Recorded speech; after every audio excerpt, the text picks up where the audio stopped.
saya ikuti. Sebelum saya menyampaikan demonstrasi ini lebih lanjut, mungkin Bapak Kepala Sekolah ada yang ingin disampaikan terlebih dahulu, Pak. Silakan. Ya, terima kasih atas kesempatan yang diberikan. Jadi saya selaku kepala sekolah mengucapkan terima kasih kepada Ibu Dina dan juga ucapkan selamat ya karena sudah lulus UPKR ya. Dan juga lulus apa itu PPG ya, sertifikasi. Nah jadi ini kita upload dulu ya. Kemudian pada hari ini dilaksanakan demonstrasi ya, khususnya mengenai guru penggerak. Jadi mungkin tujuannya adalah supaya bisa memotivasi dan memberikan semangat ya, kepada guru-guru yang ada di SMK 1 agar juga nanti apabila ada kesempatan, mungkin kita tahu untuk tahap 1 ini mungkin belum ada ya di atas tim ya, kita harapkan nanti mungkin dari tahun 2022 juga ini mungkin ada tahap 2, tahap 3 ya, kemungkinan ada jatah untuk bertim. Jadi kami harapkan guru-guru semua ambil kesempatan yang terbaik sehingga nanti kita banyak yang ikut guru penggerak. Semakin banyak yang ikut guru penggerak, maka semakin sekolah kita semakin baik ya. Dan harapan kita juga tidak hanya guru yang terbaik, tetapi juga calon-calon nanti kepala sekolah ya. Karena salah satu syarat untuk menjadi kepala sekolah ini adalah dari guru penggerak. Jadi harapan kita Ibu Dina walaupun honor, tapi kita harapkan nanti bisa lulus juga P3K ya. Nah, ini harapan kita sehingga untuk kedepannya sekolah kita lebih baik dan lebih maju lagi. Itu harapan kita. Itu saja mungkin yang bisa kami sampaikan karena waktu terbatas ya. Jadi selamat mengikuti kegiatan ini. Semoga ada manfaatnya dan bisa memberikan semangat kepada bapak ibu yang lain. Terima kasih. Assalamualaikum warahmatullahi wabarakatuh. Oke, baik, terima kasih atas dukungan dari pihak sekolah, khusus Bapak Kepala Sekolah dan rekan-rekan Bapak Ibu guru yang lain.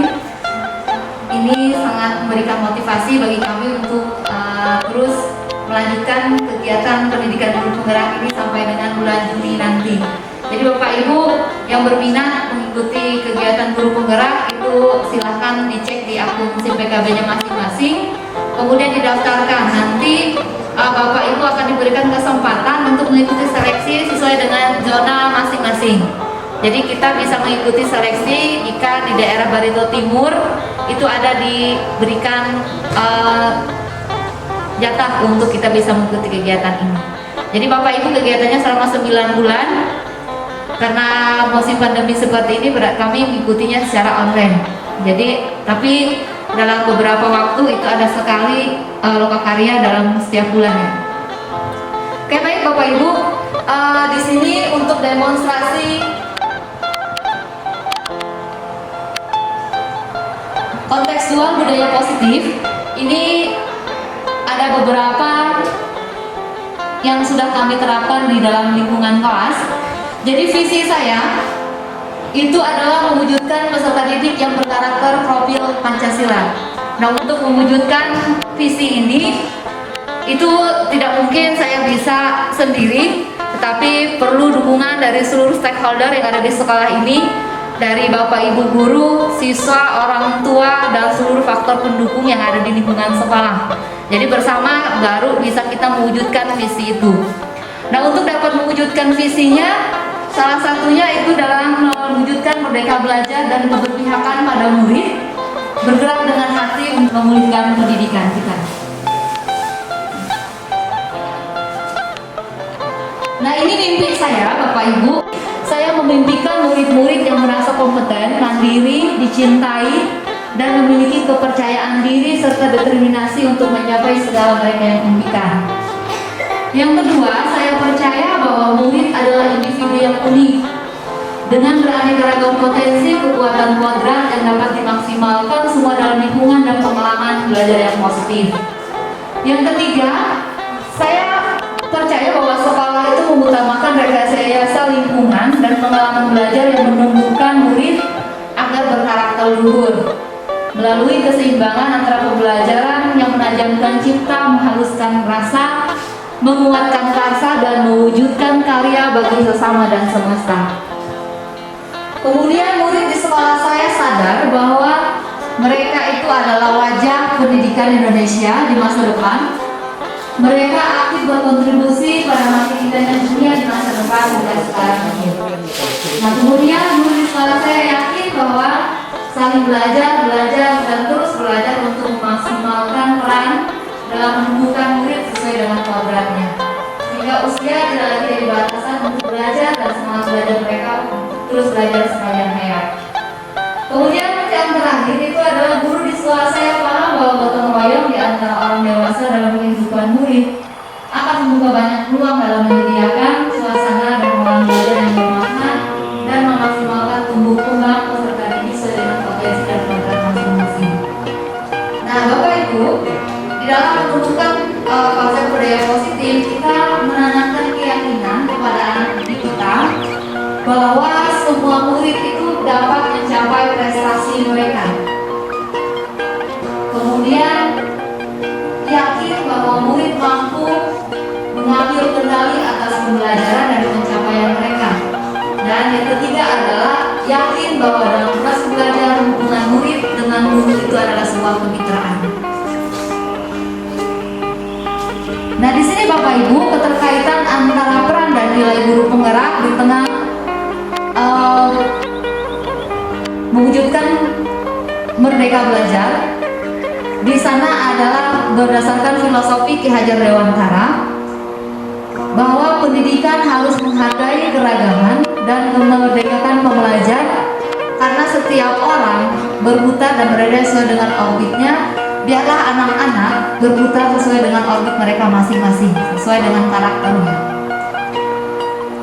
Nah, di sini Bapak Ibu sebagai pendidik kita menjadi teladan dan agen transformasi bagi peserta didik, di mana melalui mewujudkan merdeka belajar, menciptakan praktik pembelajaran yang kreatif, mandiri, berwawasan, kemudian melibatkan peserta didik untuk berperan aktif dalam proses belajar, sehingga kita dapat mewujudkan peserta didik yang berkarakter profil Pancasila dan pengembangan ilmu pengetahuan di era global 4.0 sekarang ini. Nilai-nilai profil pelajar Pancasila diantaranya adalah berkebinekaan global, bergotong royong, beriman, bertakwa kepada Tuhan, mandiri, kreatif, dan bernalar kritis.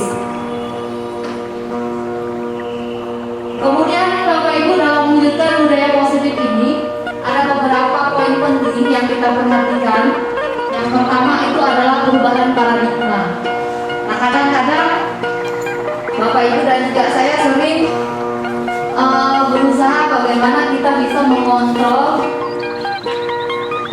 murid, kemudian menjadi pembuat merasa bersalah bagi murid. Kadang-kadang juga karena kita merasa bahwa orang dewasa itu memiliki hak untuk bisa mengatur.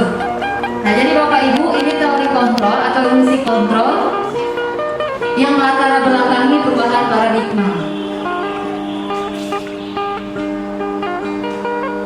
Nah, paradigma Bapak Ibu itu ada stimulus dan respon, kemudian ada hubungannya dengan teori kontrol. Nah, di sana misalkan kita mengontrol seseorang, kita bandingkan antara stimulus respon bagian yang kiri, kemudian di bagian kanan itu ada teori kontrol. Nah, kadang Bapak Ibu kita melihat segala sesuatu itu berdasarkan pola pandang kita sendiri, tetapi belum tentu pandangan itu sama dengan pandangan dari orang lain. Nah, jadi Bapak Ibu, di dalam konsep budaya positif ini kita tidak bisa menyamakan pemahaman apa yang kita pahami dengan pemahaman orang lain. Tergantung dari sudut pandangnya. Dan di sana perilaku buruk dilihat sebagai suatu kesalahan. Untuk teori kontrol, semua perilaku itu pasti akan memiliki tujuan. Nah, kita lihat bersama lagi Bapak Ibu. Perubahan paradigma, hubungan antara stimulus respon dengan tentang dunia, kemudian di sebelah kanannya adalah teori kontrol tentang dunia. Nah, ini melatar belakangi budaya positif yang ingin kita terapkan dalam lingkungan sekolah. Realitanya adalah kebutuhan kita sama, tetapi untuk teori kontrol yang mengatakan bahwa realita kebutuhan kita itu berbeda. Nah, selanjutnya semua orang melihat hal yang sama, tetapi untuk teori kontrol yang mengatakan setiap orang itu memiliki gambaran yang berbeda. Kemudian perilaku buruk dilihat sebagai suatu kesalahan. Teori kontrolnya mengatakan bahwa semua perilaku itu memiliki tujuan. Nah, dari sini Bapak Ibu, kita memaknai bahwa dalam menerapkan budaya positif itu dimulai dengan disiplin. Nah, disiplin itu kadang-kadang kita lebih kepada pemahaman bahwa disiplin itu adalah sebuah aturan yang terikat. Disiplin itu sebenarnya adalah sebuah proses belajar. Jadi disiplin tidak hanya muncul dari sebuah aturan, tetapi bagaimana kita membangun motivasi dari dalam diri untuk mendisiplinkan diri sendiri. Jadi segala sesuatu itu kita mulai dari dalam diri kita, kemudian kita terapkan kepada orang yang ada di sekitar kita. Nah, disiplin itu membuat orang untuk menggali potensinya menuju sebuah tujuan apa yang dia hargai. Namun budaya kita disiplin itu adalah melakukan perubahan pada seseorang untuk mendapatkan kepatuhan. Mungkin ini memang yang sering kita pahami tentang konsep disiplin itu.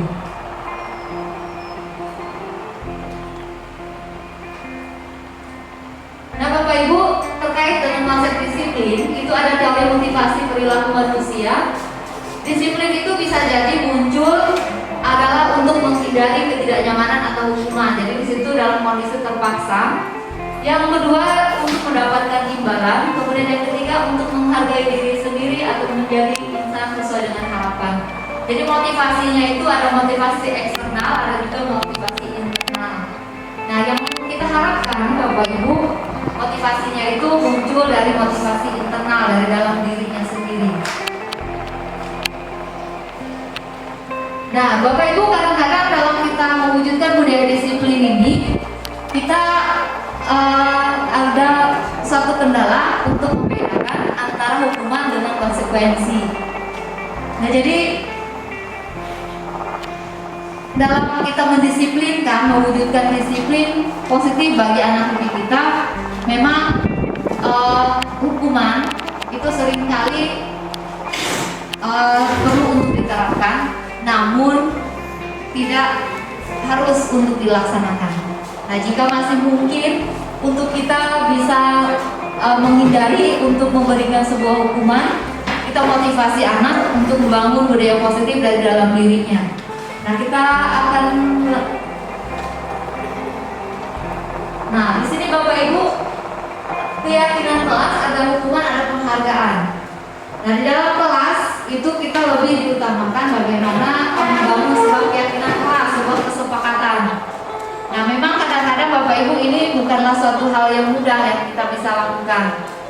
Keyakinan kelas berarti kita harus membuat kesepakatan. Kesepakatan itu misalkan contoh sederhana saat belajar di awal proses tahun ajaran baru, kita bisa masuk ke dalam kelas kemudian buat kesepakatan. Misalkan adalah dilarang menggunakan handphone saat belajar. Nah, ketika kita menemukan situasi itu muncul dalam proses belajar kita, maka kadang-kadang si anak sudah lupa dengan kesepakatan itu. Nah, sehingga ketika kita menemukan masalah seperti itu, hal yang pertama kita lakukan adalah kita mengingatkan kembali kesepakatan yang telah dibangun di dalam kelas saat proses belajar. Nah, memang Bapak Ibu, saya juga pernah menjalankan itu, tetap memang ketika melaksanakannya bukan hal mudah. Karena apa? Apalagi kondisi siswa kita sekarang ya Bapak Ibu. Jadi memang suatu tantangan yang besar untuk kita bisa membangun konsep budaya positif ini. Namun saya yakin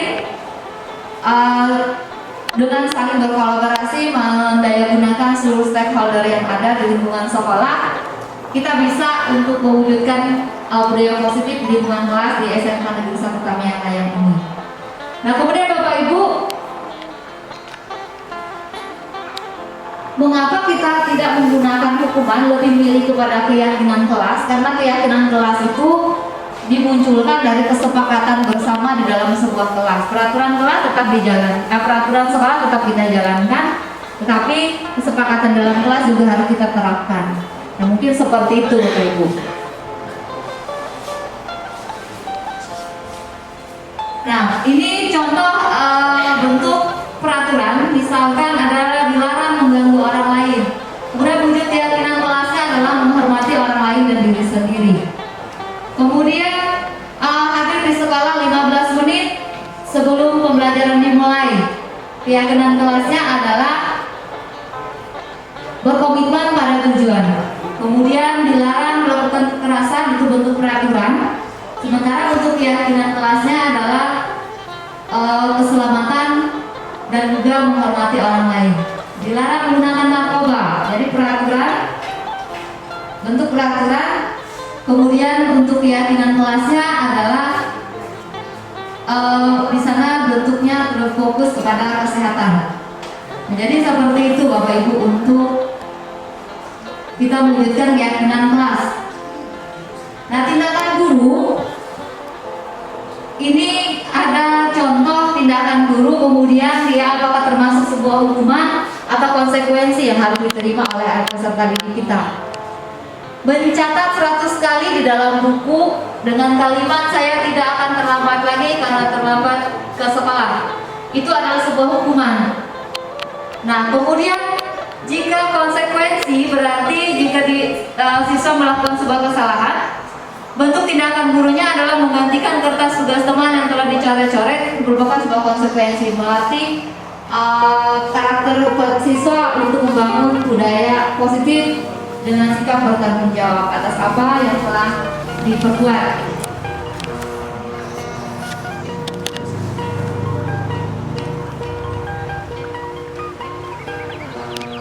Nah, pembentukan keyakinan kelas itu ada beberapa di sana, lebih bersifat abstrak. Kemudian keyakinan kelas itu berupa pernyataan-pernyataan universal.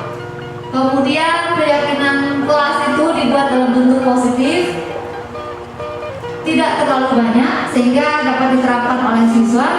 Kemudian dalam mewujudkan keyakinan kelas itu semua warga di dalam kelasnya berkontribusi bersama melalui curah pendapat, dan tidak kalah pentingnya adalah mewujudkan keyakinan kelas itu dengan bersedia untuk meninjau kembali keyakinan kelas dari waktu ke waktu.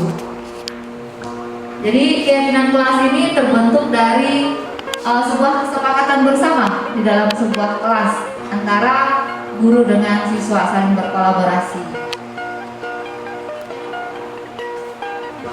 Nah, Bapak Ibu, terkadang dalam mewujudkan budaya positif itu tidak kalah pentingnya adalah kita memperhatikan apa kebutuhan dasar yang ingin dipenuhi.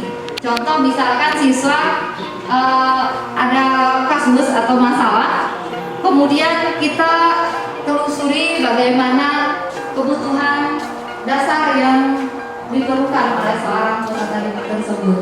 Kadang-kadang mungkin dia membutuhkan cinta dan kasih sayang, kemudian membutuhkan penguasaan, kemudian dia juga membutuhkan kebebasan, atau justru yang dia butuhkan adalah kesenangan. Dan kadang semua itu diwujudkan, dilampiaskan melalui sebuah sikap atau perilaku negatif yang justru menimbulkan suatu masalah di dalam kelas kita. Nah, Bapak Ibu, ini dalam mengatasi dan mewujudkan sebuah konsep budaya positif, itu ada posisi kontrol yang perlu untuk kita perhatikan. Nah, yang pertama itu Bapak Ibu, itu adalah sebagai penghukum. Nah, kadang seperti waktu kami di pendidikan guru penggerak di lokal karya kemarin, itu rata-rata memang kalau secara aslinya kita mau menyadari, mungkin kalau seperti saya pernah merasa di posisi sebagai penghukum. Kemudian yang kedua, sebagai pembuat orang merasa bersalah, saya juga merasa berada di posisi itu, Bapak Ibu. Nah, kemudian kalau untuk perilaku kontrol yang positif, sebenarnya kita itu berada pada posisi sebagai teman atau sebagai pemantau. Nah, untuk kontrol dirinya itu adalah sebagai manajer. Nah, jadi kalau saya apalagi wali kelas ya Bapak Ibu, tidak bisa dipungkiri kadang-kadang kita berada sebagai identitas yang gagal. Kenapa? Karena kita berada pada posisi penghukum dan membuat orang merasa bersalah. Kadang siswa memang perlu tindakan seperti itu baru dia sadar bahwa apa yang dilakukan itu salah. Nah, tetapi Bapak Ibu, melalui konsep budaya positif ini, mari bersama kita berusaha membangun budaya positif dari dalam diri kita masing-masing, saling bekerja sama. Setidaknya nanti harapannya kita berusaha untuk menghindari sebagai penghukum atau sebagai pembuat merasa bersalah, tetapi kita berusaha bersama untuk menjadi teman, pemantau, bahkan menjadi manajer bagi kelas dan bagi peserta. Nanti arahnya kemana? Kalau saya tangkap tadi, ya mungkin guru penggerak ini sebuah ya guru sebagai pionir lah bagi kami guru-guru yang lain. Mungkin tadi ada paradigma yang perubahan-perubahan mungkin berkaitan dengan walaupun sebagai guru ya mungkin perilaku terus diupdate, diperbaiki ya, supaya juga itu menjadi role model bagi siswa bagaimana budaya positif yang mungkin selama ini dianggap hal-hal biasa ya, berkaitan dengan pembelajaran yang bersifat Pancasila dan yang berwawasan kebangsaan, bagaimana menekankan karakter perilaku ya, tidak hanya cerdas pintar secara kecerdasan, tetapi juga cerdas dalam perilaku ya. Mungkin dari guru juga nanti akan memberikan contoh dengan tindakan nyata lah kepada para siswa ke depannya. Mungkin lebih ke arah visi misi nanti gimana Bu arahnya ke depannya guru penggerak ini maksudnya. Bapak Ibu, karena memang ada wacana di sana, kita sudah bersama melihat ada wacana bahwa seorang guru penggerak adalah syarat untuk menjadi kepala sekolah, menjadi pengawas dan lain sebagainya. Nah, jadi Bapak Ibu, terlepas dari itu, sebenarnya motivasi dari dalam diri saya dari awal mengikuti seleksi guru penggerak, saya tidak pernah terpikirkan untuk itu. Jadi kemarin pertama kali seleksi guru penggerak itu Bapak Ibu, karena saya melihat ada teman saya dari Kabupaten Kapuas itu sinergi dalam dunia pendidikan, walaupun rekan saya itu guru SD. Jadi memang di sana lebih kepada memotivasi bagaimana kita mewujudkan merdeka belajar itu. Jadi tidak hanya seperti yang disampaikan oleh Bapak tadi, Pak Tony. Jadi kita tidak hanya menuntut nilai, tetapi bagaimana mewujudkan peserta didik yang berkarakter. Nah, untuk mewujudkan itu memang tidak terlepas dari peran dan nilai dari seorang guru. Jadi semua Bapak Ibu guru itu adalah guru penggerak, tidak hanya melalui pendidikan guru penggerak baru bisa menjadi guru penggerak. Nah, jadi Bapak Ibu, kita berada di sekolah itu sudah menjadi guru bersedia untuk bergerak, tergerak dan menggerakkan orang lain. Nah, jadi ada berbagai macam cara yang bisa kita lakukan. Contoh kita adalah menjadi teladan bagi peserta didik. Nah, memang penguatan nilai karakter itu yang perlu diutamakan, apalagi dalam kita ingin mewujudkan profil pelajar Pancasila. Jadi karakter-karakter siswa dengan beraneka ragam latar belakang memang itu menuntut kita untuk lebih memotivasi dari dalam diri untuk bagaimana kita bisa menjadi teladan bagi anak didik kita. Jadi segala sesuatunya itu kita mulai dari dalam diri kita terlebih dahulu. Kita memotivasi diri kita kemudian baru kita bisa terapkan kepada orang lain. Baru bisa kita menunjukkan bahwa inilah yang terbaik yang bisa diteladani oleh peserta didik kita. Nah, jadi mungkin itu Bapak Ibu. Jadi untuk menjadi seorang guru penggerak kita harus melalui pendidikan guru penggerak. Tetapi di sekolah pun kita bisa menjadi guru penggerak untuk menggerak dan menggerakkan orang lain dan rekan-rekan di sekitar kita.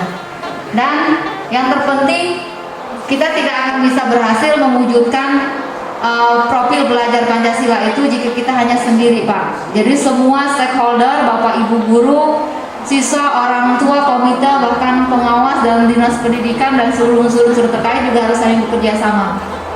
Karena kalau hanya kita dari gurunya saja, kita sendiri, Pak, mungkin di saat jam kita belajar, mengasuh, mengajar, mungkin kita bisa memberikan motivasi, membangun karakter peserta didik kita, tapi kan terbatas. Jadi semua stakeholder harus saling bekerja sama untuk mewujudkan itu. Kesempatan ini sudah saya berikan seperti ini saya, apakah nanti ada hubungannya dengan guru penggerak? Yang ingin saya tanyakan sekarang ya isu-isu terbaru yang di sekolah kita nih ya. Yang pertama, tingkat kedisiplinan siswa kita ya, maksudnya bagaimana nanti peran guru penggerak. Kedua, tentang kondisi siswa ya tadi ya, tentang yang kedisiplinan segala macam, segala mereka gimana sih ke kantin atau sering keluar.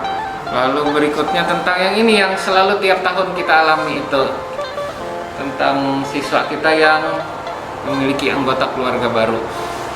Nah, itu bagaimana peran guru penggerak, apakah bisa seperti apa? Karena untuk masa depan anak-anak kita selanjutnya ya, kasihan mereka karena beberapa kasus seperti ini kan, kasihan masa depan mereka. Terima kasih, itu saja yang bisa. Mungkin itu Pak, untuk menanggapi itu mungkin kita lebih ke sharing ya Pak. Ini kebetulan ada waka kesiswaan juga. Nah, jadi Bapak Ibu, kalau menurut saya, pemahaman saya, untuk mewujudkan sebuah disiplin itu seperti sering saya katakan kepada siswa. Jadi sekuat apapun orang lain itu memberikan motivasi, memberikan teguran, bahkan hukuman dan lain sebagainya, jika dari dalam diri si anak itu tidak ada niat untuk merubah kepada yang lebih baik, kita pasti akan gagal. Nah, jadi karena menurut saya yang terpenting itu adalah motivasi dari dalam dirinya untuk siap berubah, untuk siap memperbaiki kualitas dirinya. Nah, terkait dengan disiplin itu sebenarnya kalau menurut saya, disiplin di lingkungan sekolah contohnya adalah kehadiran siswa tepat waktu saat mengikuti jam belajar. Nah, misalkan di sana kita bersama-sama menerapkan keyakinan kelas, atau mungkin kita buatkan kesepakatan bersama. Jadi siswa yang terlambat mungkin kita berikan seperti yang ini tadi, segitiga restitusi. Jadi kita berikan seperti pertanyaan-pertanyaan pemantik untuk siswa menyadari bahwa ternyata saya salah karena saya sudah datang terlambat ke sekolah. Misalkan, kemudian contoh yang lain, ketika dia bolos di jam belajar, kemudian kita ajukan pertanyaan-pertanyaan pemantik kepada siswa. Misalkan, kamu alasannya apa? Kenapa sampai meninggalkan jam belajar? Kemudian untungnya apa? Ruginya apa? Kemudian kita kembalikan lagi ke dalam diri siswanya. Nah, dengan harapan bahwa ketika dia menyadari dari dalam dirinya bahwa itu hal yang salah, kita secara tidak langsung telah memberikan motivasi untuk siswa ini untuk bisa berubah kepada yang lebih baik. Karena kalau kita misalkan seperti yang pernah kita lakukan, kita berikan sanksi, kita berikan hukuman, mereka melakukan itu secara terpaksa. Jadi hanya dalam batas rasa untuk keluar dari zona nyaman itu, dia berusaha hanya untuk saya terpaksa melakukan ini supaya bisa masuk atau supaya bisa menghindari dari sebuah kesalahan. Demikian Pak, mungkin disilahkan kepada Pak Rio. Masalah kedisiplinan siswa nih Bu ya. Seperti dibilang membina itu tidak hanya dari tim guru penggerak, tapi itu berkolaborasi dengan seluruh stakeholder, termasuk juga kita guru dan juga orang tua dan juga masyarakat. Benar kata Bu Bina tadi, untuk masalah disiplin itu sendiri, apabila siswanya memang benar-benar nggak ada kemauan dari dirinya, biar bagaimanapun kita setiap hari ngasih tahu, menjelaskan, kalau memang dari dirinya dia nggak mau seperti itu atau berubah, susah juga, ya. Karena yang namanya hukuman atau sanksi itu sudah sering kita lakukan, baik itu untuk efek dia jera atau dia takut dan lain sebagainya, sudah sering dilakukan di sekolah dari sejak zaman dulu itu.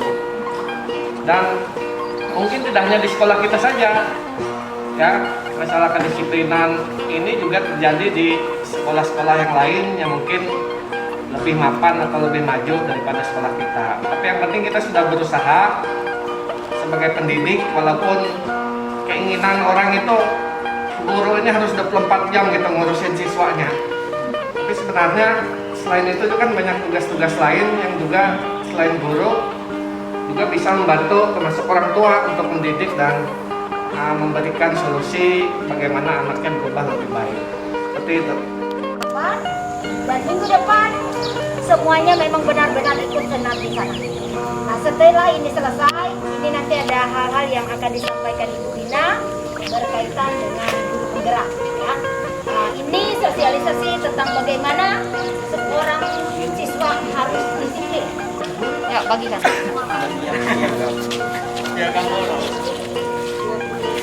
Itu terbatas lah, cuma 24 kalau nggak salah. Berarti depan-depan aja dulu. Ya.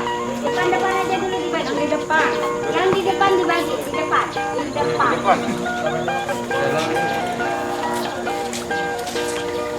Ini depan ini depan. Bansos gitu Bu. Jangan ada yang Ya, sana. belakang. Yang di belakang jangan dulu. Ya.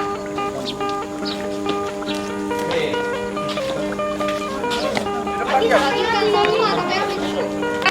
Selamat pagi. Selamat pagi. Nah, Ibu minta waktu sebentar terkait dengan konsep disiplin. Jadi di sini Ibu akan mendemonstrasikan sedikit tentang konteks budaya positif. Salah satunya adalah disiplin. Jadi di lembaran yang sudah Ibu bagikan di sana, di bagian awal di sana itu ada visi. Jadi visi itu visi secara Ibu pribadi maupun dari sekolah ini berharap bahwa kita mampu mewujudkan peserta didik yang berkarakter profil Pancasila. Nah, profil Pancasila itu yang bagaimana? Nah, di sana bagaimana kita bisa mewujudkan pelajar profil Pancasila? Salah satunya adalah dengan budaya disiplin. Nah, hari ini di jadwal kalian sudah mengetahui semua bahwa kita mengadakan senam pagi itu pada pukul 6.15 sudah berada di sekolah, kita siap untuk mulai senam. Nah, tetapi masih banyak yang belum sadar akan pentingnya budaya disiplin diterapkan. Nah, bagaimana kita bisa mewujudkan itu? Pak, mimpi, kita semua pasti punya mimpi. Mimpinya bagaimana kita wujudkan kalau kita tidak disiplin dari dalam dirinya. Nah, kemudian tanamkan keyakinan bahwa saya bisa, kok teman-teman yang lain itu bisa, saya tidak bisa, kan tidak mungkin, ya. Jika ada usaha, latih dirinya untuk disiplin, kita akan pasti bisa untuk meraih mimpi itu. Nah, kemudian apa lagi? Yang perlu kita perhatikan di bagian belakangnya, yang punya lembaran silakan bisa kalian perhatikan di sana. Bisa mengontrol kalian ketika berhasil ada dalam lingkungan sekolah, tapi itu tidak sepenuhnya. Yang bisa mengontrol diri adalah diri sendiri. Ya, misal si Andi Lelo, oh saya karena takut dengan Ibu Eni, takut dengan Pak Hervi, akhirnya terpaksa harus datang tepat waktu ke sekolah. Tapi jika hal itu tidak dibiasakan, tidak dimotivasi dalam dirinya, nanti ketika lulus kembali lagi. Ya, beberapa waktu ke depan Ibu yakin kalau kalian melakukan semua itu hanya karena rasa takut, karena rasa menghindar dari sebuah hukuman, pasti akan kembali lagi kebiasaan-kebiasaan yang seperti sekarang ini, ya. Nah, tetapi apa yang mau kita wujudkan? Kita mau wujudkan bahwa disiplin itu lahir dari dalam dirinya, bukan dari orang lain. Ya, sepakat semua? Sepakat. Ya. Salah satunya adalah dengan melatih dari dalam dirinya. Ya, kesepakatan kita bahwa disiplinkan dirinya mulai dari dalam dirinya bahwa saya harus berubah dari hari ini. Disiplinkan diri, atur waktu, bukan waktu yang mengatur. Ya, jadi hari Senin upacara bendera semua nanti ikut semua. 6.15 sudah hadir, jangan lagi nunggu. Kalau ketemu lagi hari Senin dengan Bapak Ibu guru piket yang lain, kalian tidak hadir upacara, berarti kalian belum berhasil mendisiplinkan dirinya, masih menunggu orang lain. Oke, ada yang mau ditanyakan? Kalau tidak ada yang ditanyakan, mungkin ada tambahan. Oke, kalau sudah cukup, kita beri aplaus untuk kita semua hari ini.